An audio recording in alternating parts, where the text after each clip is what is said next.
Hello students, आज हम electric charges and field में एक इम्पॉर्टेंट टॉपिक आपके सामने पढ़ाने जा रहे हैं। फर्स्ट क्या है? Torque of a dipole in a uniform electric field. Okay, तो फर्स्ट हम बात करते हैं कि टॉर्क होता क्या है। तो टॉर्क क्या है? एक तरह का फोर्स है जो किसी भी ऑब्जेक्ट को जो रोटेट कर सकता हो अपने एक्सिस के अराउंड, तो किसी भी ऑब्जेक्ट को उसके एक्सिस के अराउंड रोटेट करने में हेल्प करता है। और जब कोई बॉडी अपने एक्सिस के अराउंड रोटेट करता है तो उसको हम उसमें कहते हैं कि आप टॉर्क प्रोड्यूस हो गया है। इसको कहते हैं बल आघूर्ण। हिंदी में क्या कहते हैं? बल आघूर्ण। यानी कि कोई भी ऑब्जेक्ट जब अपने एक्सिस के अराउंड रोटेट करता है तो उसमें क्या आ जाता है? बल आघूर्ण आ जाता है। तो टॉर्क क्या होता है? Torque is a type of force which helps to rotate any object about its axis of rotation. It is denoted by symbol tau या लेटर टाउ कह सकते हैं। और it is a vector quantity. Mathematically इसका जो formula होता है वो टॉर्क इक्वल टू होता है आइदर फोर्स। क्योंकि जब कोई बॉडी जब अपने एक्सिस के अराउंड रोटेट करेगा तो उस पर टू फोर्स लगेंगे जो अपोजिट डायरेक्शन में होंगे, और जिसकी वजह से वो बॉडी जो होगा अपने एक्सिस के अराउंड रोटेट करना स्टार्ट करेगा। तो इस कंडीशन में दोनों फोर्सेस में से कोई एक फोर्स हम ले लेते हैं और दोनों फोर्सेस के बीच का जो परपेंडिकुलर डिस्टेंस होता है उसको हम राइट कर लेते हैं। तो ये फार्मूला आपको क्या मिलता है? टॉर्क इक्वल टू होता है either force into perpendicular distance between two forces. दोनों फोर्सेस के बीच में जो परपेंडिकुलर डिस्टेंस होता है उसको हम फाइंड कर लेते हैं। ओके, अब टॉर्क का यूनिट क्या होगा? तो टॉर्क की जो यूनिट होगी तो यहाँ पर आइदर फोर्स, तो यानी कि फोर्स की यूनिट क्या होगी? इसमें यूनिट की अगर हम बात करें यूनिट, तो इसमें होगा न्यूटन, और ये डिस्टेंस है न्यूटन मीटर हो जाएगा। तो इसकी यूनिट हो जाएगी न्यूटन मीटर। ओके, अब हम बात करते हैं torque of a dipole in a uniform electric field. ये तो एक सिंपल सा फार्मूला है, लेकिन अगर हम डाइपोल के रेस्पेक्ट में बात करें तो उस केस में टॉर्क का फार्मूला थोड़ा सा कुछ और हो जाएगा, चेंज हो जाएगा, और फिर वो एंगल वगैरह पर भी डिपेंड करेगा और भी बहुत सारी चीज़ें हैं, डाइपोल मोमेंट पर डिपेंड करेगा। तो इन सब चीज़ों पर हम डिस्कशन करते हैं। ओके, तो फर्स्ट हम अब बात करते हैं dipole torque of a dipole in a uniform electric field. Okay, let us consider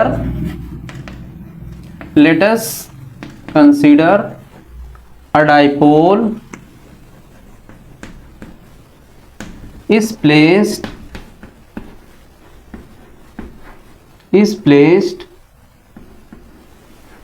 electric field E in a uniform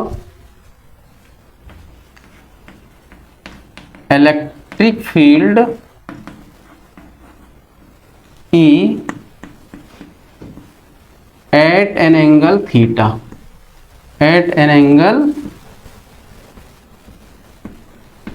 okay. अब इसका हम फिगर बनाते हैं। सपोज ये यूनिफॉर्म इलेक्ट्रिक फील्ड है,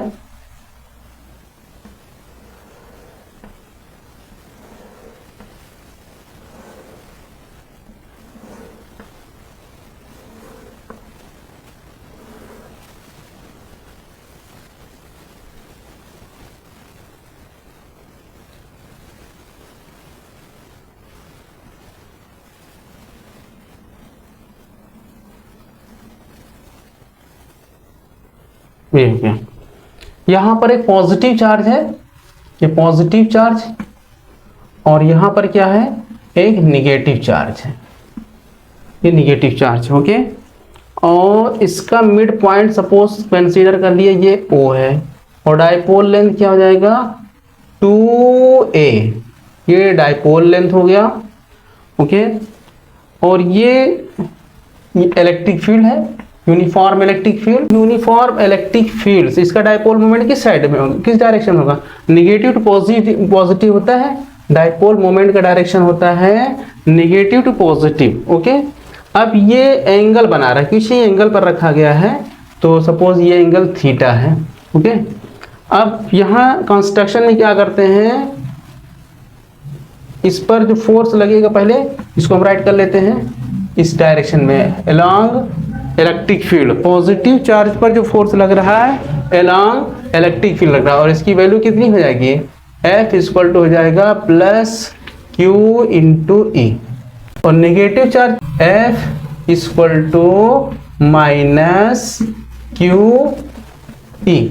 दोनों दो फोर्सेस लग रहे हैं, एक पॉजिटिव चार्ज पर और एक नेगेटिव चार्ज पर, दोनों अपोजिट डायरेक्शन में लग रहे हैं। अब इसकी वजह से क्या होगा, ये जो डायपोल होगा अपने एक्सिस के अराउंड इलेक्ट्रिक फील्ड में रोटेट करना स्टार्ट करेगा।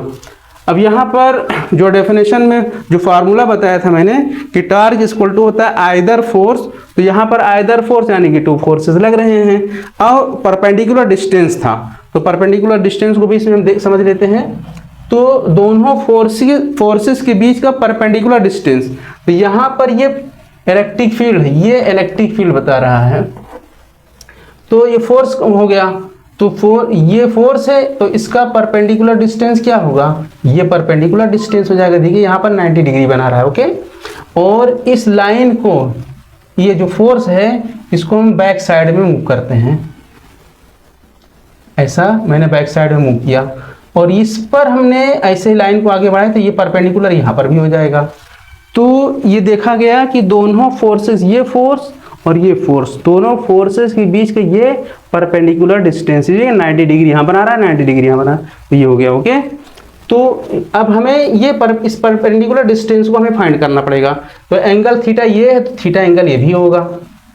ओके, तो अब इसी कंडीशन हम यहाँ पर इसका परपेंडिकुलर डिस्टेंस को भी फाइंड कर ले रहे हैं।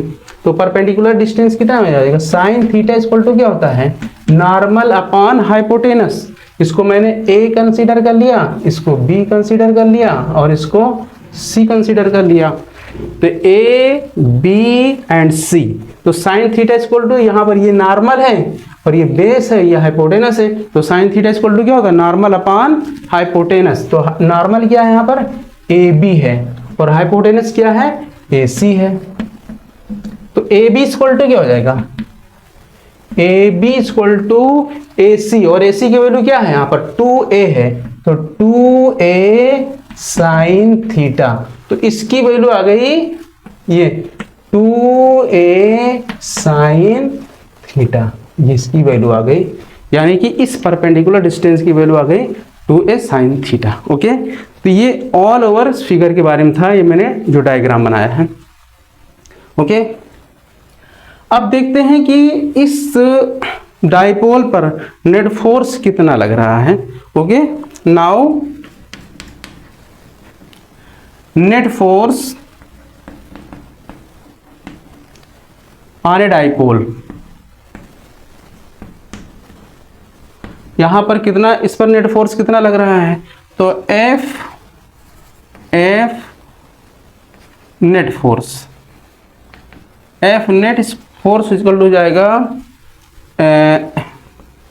F फोर्स किस पर, प्लस Q चार्ज पर, और यहाँ पर फोर्स कितना हो जाएगा, F निगेटिव चार्ज पर फोर्स कितना लग रहा है, तो इक्वल टू आप राइट कर लें, तो F प्लस Q कितना फोर्स होगा, प्लस QE है, और माइनस Q पर चार्ज कितना है, माइनस QE है, जैसा यहाँ दिखाया गया है।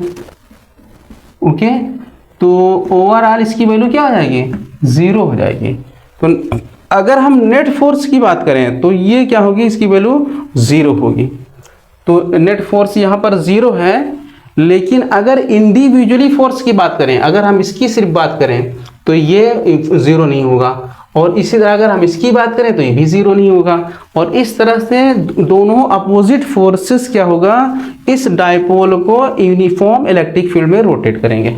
Okay, now according to definition of torque का फॉर्मूला क्या था, टॉर्क इक्वल टू था either force into perpendicular distance, either force into perpendicular distance. तो परपेंडिकुलर डिस्टेंस दिया आपके सामने है, that is torque equal to either force. इस आइदर फोर्स में दोनों फोर्सेस में से कोई भी फोर्स ले लेंगे, लेकिन उसका हम मैग्नीट्यूड लेंगे, क्योंकि यहाँ पर देखा जाए तो निगेटिव है, यहाँ पर है पॉजिटिव है, तो हम उसका मैग्नीट्यूड ले लेंगे। तो क्या हो जाएगा, F इंटू परपेंडिकुलर डिस्टेंस कितना हो जाएगा 2a sin थीटा, और F की वैल्यू क्या है इक्वल टू QE, क्योंकि यहाँ पर मैंने मैग्नीट्यूड लिया है 2a sin theta. Okay, that is torque equal to हो जाएगा, अब यहाँ एक Q है, इसको हम 2a से मल्टीप्लाई कर दें, यहाँ पर है ना Q, इसलिए मैं अरेंज कर रहा हूँ बस, Q को 2a से मल्टीप्लाई कर दिया इंटू E साइन थीटा। अब यहाँ पर मैं क्या पुट कर सकता हूँ, Q इंटू 2a, यहाँ मैं राइट कर सकता हूँ डायपोल मोमेंट इक्वल टू क्या हो जाएगा PE sine theta, that is torque की वैल्यू क्या आ जाएगी, टॉर्क इक्वल टू हो जाएगा P cross E, P cross E हो जाएगा, क्योंकि आप जानते हैं A क्रॉस B क्या होता है, A cross B equal to होता है AB साइन थीटा। ओके, तो यहां पर हो जाएगा torque equal to P cross E।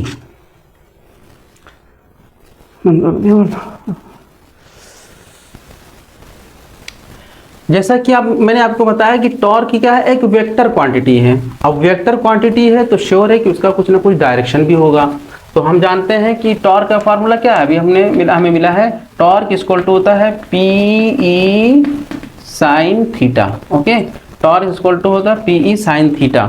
तो ये जो एंगल बन रहा है डायपोल मोमेंट और इलेक्ट्रिक फील्ड के बीच में बन रहा है। अब यहाँ पर हम बात करेंगे इसका डायरेक्शन क्या होगा, डायरेक्शन। ओके, तो डायरेक्शन के लिए हम क्या बनाते हैं, एक फिगर ड्रॉ करते हैं, राइट हैंड स्क्रू रूल। यहाँ पर हम यूज करेंगे डायरेक्शन के लिए राइट हैंड स्क्रू रूल को यूज करेंगे, right hand screw rule.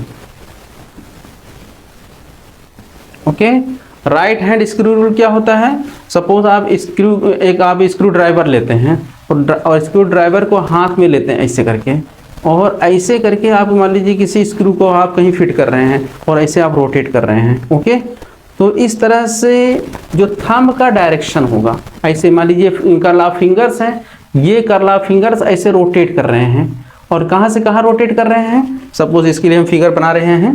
Suppose ये हो गया इलेक्ट्रिक फील्ड हो गया, ये हो गया इलेक्ट्रिक फील्ड E, और यहाँ पर है डायपोल मोमेंट P है, डायपोल मोमेंट है P, और इनके बीच में जो एंगल बन रहा है कुछ इस तरह से, ऐसा यहाँ पर देखिए ऐसे कुछ दिखाना है, यानी कि जो एंगुलर रोटेशन हो रहा है कुछ इस तरह से, ऐसे यहाँ से ऐसे करके डायपोल मोमेंट से इलेक्ट्रिक फील्ड की ओर ऐसे करके।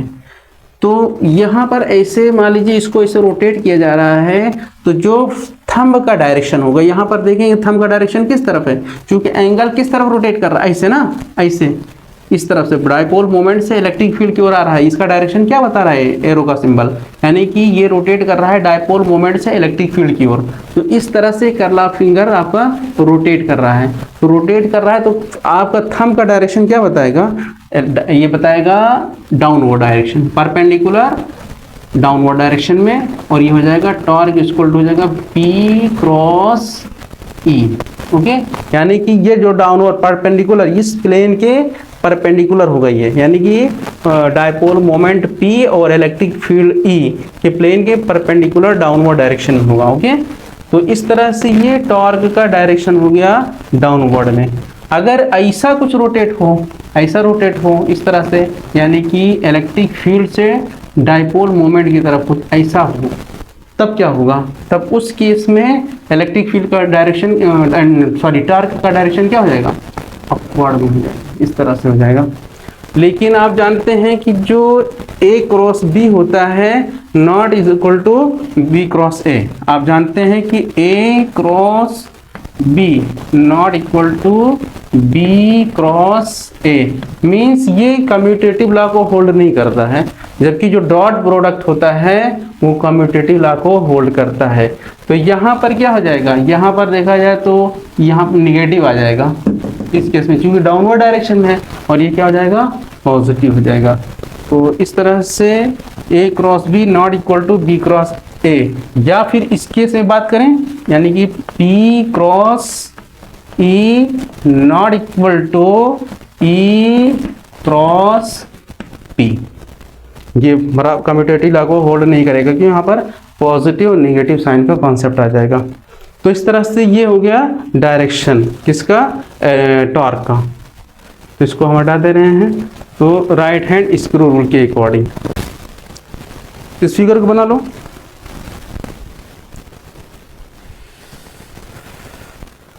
यहाँ जैसा कि मैं बता रहा था कम्यूटेटिव लॉ मतलब जैसे कि अगर कम्यूटेटिव लॉ को होल्ड करें तब क्या होगा, जैसे आप 1 को 2 से मल्टीप्लाई कर दें तो 1 इंटू 2 इक्वल टू 2 इंटू 1 ऐसा राइट कर सकते हैं। तो ये क्या होगा, कम्यूटेटिव लॉ को होल्ड करता है। ओके, जैसे A dot B equal to B dot A, तो ये कम्यूटेटिव लॉ को होल्ड करता है। लेकिन जो क्रॉस प्रोडक्ट है वो कम्यूटेटिव लॉ को होल्ड नहीं करता है। ओके, नाउ हम बात करते हैं इसके स्पेशल कंडीशंस पर कि टॉर्क किस कंडीशन में 0 होगा, किस कंडीशन में मैक्सिमम होगा, इन सारी चीज़ों पर हम डिस्कशन करते हैं। Okay,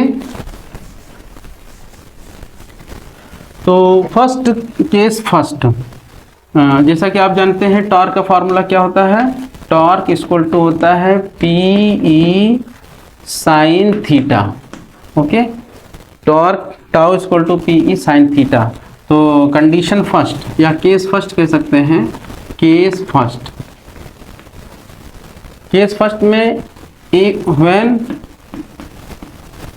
theta equal to 0 degree, when theta की वैल्यू 0 डिग्री हो या फिर 180 डिग्री हो, दोनों ही बातें हैं, देन टॉर्क इक्वल टू हो जाएगा PE साइन 0, और साइन 0 की वैल्यू क्या होती है, 0 होती है। तो इक्वल टू क्या हो जाएगा, टॉर्क की वैल्यू हो जाएगी 0, 180 पर भी साइन की वैल्यू क्या हो जाएगी, 0 हो जाएगी। ओके, तो इस कंडीशन में टॉर्क की वैल्यू क्या होगी, मिनिमम होगी, टॉर्क की वैल्यू मिनिमम होगी।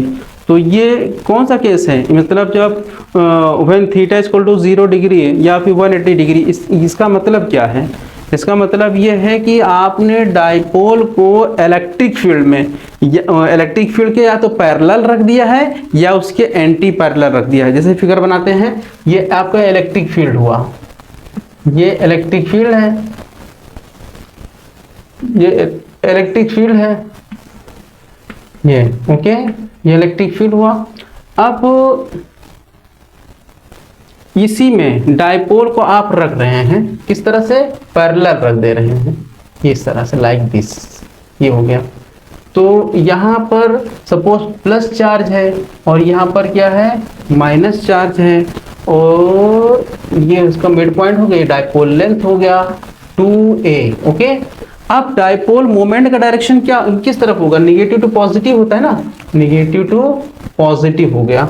तो यहाँ पर जो डाइपोल मोमेंट है, जो कि एंगल किसके किसके बीच बन रहा है, डाइपोल मोमेंट और इलेक्ट्रिक फील्ड के बीच में बन रहा है। तो दोनों का डायरेक्शन क्या होगा, डाइपोल मोमेंट का भी डायरेक्शन क्या हो गया, अलोंग पॉजिटिव एक्स एक्सिस है, और इलेक्ट्रिक फील्ड का भी डायरेक्शन क्या है, अलोंग पॉजिटिव एक्स एक्सिस है। अगर इसको हम इस तरह से कंसीडर करें, ये हो गया अलोंग एक्स एक्सिस। ओके, तो दो ये हो गया वाई एक्सिस, ये नहीं एक्स डैश मान सकते हैं, या इसको यहां ना बना करके अलग बना दे रहे हैं, यहां मान लीजिए, सपोज ये यहां है और इस लाइक दिस, ये हो गया वाई एक्सिस, ये हो गया एक्स, और ये हो गया एक्स डैश हो गया। ओके, ये ओरिजिन मान लेते हैं, ये हो गया ओरिजिन वाई डैश। तो यहाँ पर इलेक्ट्रिक फील्ड और डाइपोल मोमेंट दोनों एक ही डायरेक्शन में है, यानी कि लाइक दिस, इलेक्ट्रिक फील्ड और डाइपोल मोमेंट। तो इस कंडीशन में एंगल कितना बन रहा है, 0 डिग्री बन रहा है। और ये क्या होगा, फिर डाइपोल मोमेंट में कोई मोमेंट होगा ही नहीं, रेस्ट कंडीशन में पड़ा रहेगा। या फिर दूसरा केस मान लेते हैं, जो दूसरा एंटी पैरेलल का केस है। एंटी पैरेलल मतलब मीनिंग इसका है कि जैसे कि इलेक्ट्रिक फील्ड हो गया, अब यहाँ पर इसका हो गया डाइपोल यहाँ पर रखा हुआ है, यहाँ पर हम कंसीडर कर ले रहे हैं, मैंने चूंकि इसको एंटी पैरेलल करना है तो इस साइड में मैं कर दे रहा हूँ plus charge, plus Q charge, यहाँ पर हो जाएगा माइनस क्यू चार्ज हो गया। तो डाइपोल मोमेंट का डायरेक्शन क्या हो गया, इस साइड में हो गया अपोजिट। ये डाइपोल मोमेंट का डायरेक्शन इस साइड में हो जाएगा, क्योंकि डाइपोल मोमेंट का डायरेक्शन निगेटिव टू पॉजिटिव होता है। तो यहाँ पर इलेक्ट्रिक फील्ड और डाइपोल मोमेंट एक दूसरे के अपोजिट हैं, और अपोजिट होने के केस में जो एंगल होगा 180 डिग्री होगा, और 180 डिग्री पर भी जो साइन थीटा की वैल्यू होती है वो 0 ही होती है। तो दोनों ही केस में, चाहे वो पैरेलल रखा हो या एंटी पैरेलल रखा हो डाइपोल, इलेक्ट्रिक फील्ड में दोनों ही केस में जो टॉर्क की वैल्यू होगी वो 0 होगी, और डाइपोल इलेक्ट्रिक फील्ड में जैसे कि तैसा पड़ा रहेगा। केस 2 बात करते हैं, when theta is equal to 90 degree. जब ये कौन सा केस है कि जब डाइपोल मोमेंट P और इलेक्ट्रिक फील्ड एक दूसरे के परपेंडिकुलर हो तब, यानी कि dipole moment, dipole electric field में कुछ इस तरह से रखा गया है। ये सपोज ये इलेक्ट्रिक फील्ड है, ये इलेक्ट्रिक फील्ड है, ये इलेक्ट्रिक फील्ड है, और इसमें डाइपोल मोमेंट, सॉरी डाइपोल को इस तरह से रख दिया गया है। ये डाइपोल हो गया प्लस क्यू माइनस क्यू। तो यहाँ पर इलेक्ट्रिक फील्ड और डाइपोल मोमेंट का डायरेक्शन क्या होगा, ऊपर की ओर होगा, ऐसे लाइक दिस। ओके, तो यहाँ पर जो डाइपोल मोमेंट है निगेटिव टू पॉजिटिव, यानी कि ये वाई एक्सिस के अलोंग है। यहाँ पर देखा जाए तो लाइक इस तरह से हो जाएगा। यहाँ पर इलेक्ट्रिक फील्ड का डायरेक्शन किस तरफ है, अलोंग एक्स एक्सिस है, और डाइपोल मोमेंट का डायरेक्शन क्या है, अलोंग वाई एक्सिस है। तो इनके बीच में एंगल कितना बनेगा, 90 डिग्री बनेगा। और जब थीटा की वैल्यू 90 डिग्री होगा तो उस केस में टॉर्क की वैल्यू क्या आ गई, तो टॉर्क इक्वल टू हो जाएगा पी ई साइन 90 डिग्री। और साइन 90 की वैल्यू क्या होती है, साइन 90 डिग्री इक्वल टू होता है 1। और इस कंडीशन में आप देखेंगे जो टॉर्क की वैल्यू होगी मैक्सिमम होगी। इस कंडीशन में टॉर्क की वैल्यू क्या होगी, मैक्सिमम होगी। और कितनी के बराबर हो जाए, tau max equal to P E. और इस कंडीशन में जो डाइपोल होगा इलेक्ट्रिक फील्ड में बहुत ही तेजी के साथ में मूव करेगा, रोटेट करेगा। तो आप चाहते हैं कि अगर डाइपोल इलेक्ट्रिक फील्ड में एक्टिव फॉर्म में रहे, मीन्स उसके अंदर मूवमेंट हो, तो आप डाइपोल को किस तरह से रखेंगे, 90 डिग्री पर रखेंगे। यानी किस तरह से रखेंगे, ये डाइपोल मोमेंट जो है वो इलेक्ट्रिक फील्ड के साथ में परपेंडिकुलर हो। ठीक है, कितना टाइम हो गया। टॉर्क पर बेस्ड एक क्वेश्चन है, न्यूमेरिकल है। An electric dipole of dipole moment 4 × 10⁻⁵ coulomb meter is placed in a uniform electric field of 10⁻³ Newton per coulomb, making an angle of 30 degree with the direction of the field. Determine torque experienced by dipole. Okay? यहाँ पर dipole moment दिया है, कितना है, 4 × 10⁻⁵ coulomb metre है। और उस dipole को इलेक्ट्रिक फील्ड जिसकी वैल्यू कितनी है, 10⁻³ न्यूटन पर कूलम है। और डाइपोल इलेक्ट्रिक फील्ड के साथ कितना एंगल बना रहा है, 30 डिग्री का एंगल बना रहा है। हमें अब हम फाइंड क्या करना है, टॉर्क फाइंड करना है। ओके, तो फर्स्ट हम राइट करेंगे गिवन। तो क्या है, dipole moment, dipole moment P equal to 4 × 10⁻⁵ coulomb metre. Electric field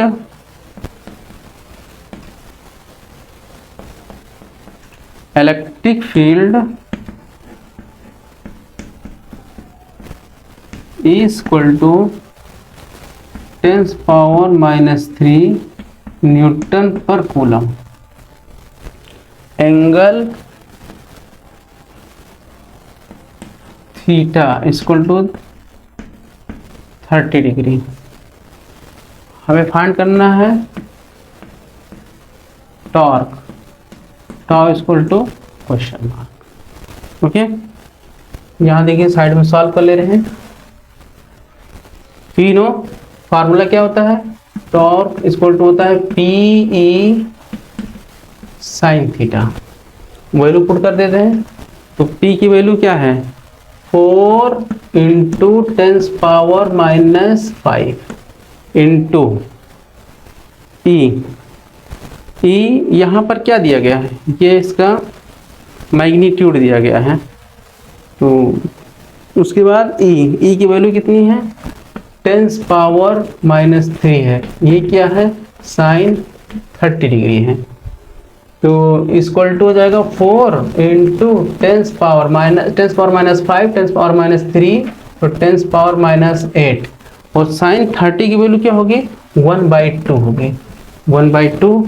अब यहाँ 2 से 2 क्या हो गया, इसे डिवाइड करेंगे तो टॉर्क इक्वल टू हो जाएगा 2 इंटू 10 पावर -8 न्यूटन मीटर।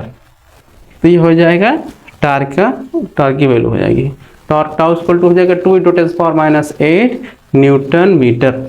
तो अब देखिए जो हमारे पास ये फार्मूला है टॉर्क का जो फार्मूला है tau equal to P E sine theta, इसमें अगर हम 3 वैल्यूज हमारे पास सामने दिया गया हो तो हम कोई भी चीज़ फोर्थ जो वैल्यू है, जैसे यहाँ पर क्या है टॉर्क है, डायपोल मोमेंट है, इलेक्ट्रिक फील्ड है एंड एंगल है, तो इनमें से अगर कोई भी 3 वैल्यू दिया गया है तो आप इस फार्मूला के हेल्प से कोई भी चीज़ आप जो अननोन है उसकी वैल्यू को आप फाइंड कर सकते हैं।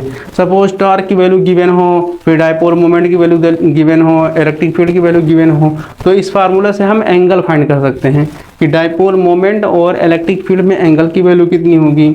अब यहाँ पर डायपोल मोमेंट दिया था, इलेक्ट्रिक फील्ड दिया था, एंगल दिया था, तो आपने टॉर्क फाइंड कर लिया। इसी तरह अगर टॉर्क दिया हो और इलेक्ट्रिक फील्ड दिया हो, एंगल दिया हो, तो हम डायपोल मोमेंट फाइंड कर सकते हैं। तो